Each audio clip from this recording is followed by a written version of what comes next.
আমরা বাঙালিরা কিন্তু কখনোই বিশেষ করে দুপুরবেলায় কিন্তু এক পদ দিয়ে আমরা খেতে পারি না ভাত।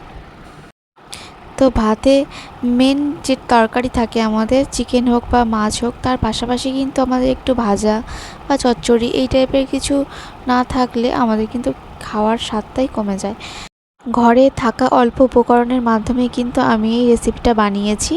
তো ফোড়নে দিয়েছিলাম তেজপাতা, শুকনো লঙ্কা, 5 ফোড়ন, আর তারপরে একে একে সমস্ত সবজি দেওয়ার পরে তার মধ্যে নুন, হলুদ, জিরে গুঁড়ো আর একটা মশলা অ্যাড করেছি। জেকের গরম মশলা লেখা থাকলেও এটাই কিন্তু অনেক ধরনের মশলা অ্যাড করা আছে, সেই জন্য আমি এটা এই ধরনের খাবারে ব্যবহার করে থাকি।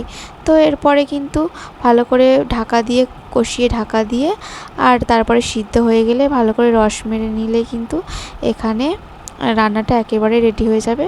আর এটা কিন্তু খেতে খুব অসাধারণ লাগে। যারা সবজি পছন্দ করো তাদের কিন্তু এই ধরনের রান্না খেতে খুবই ভালো লাগবে, একবার ট্রাই করে দেখতে পারো।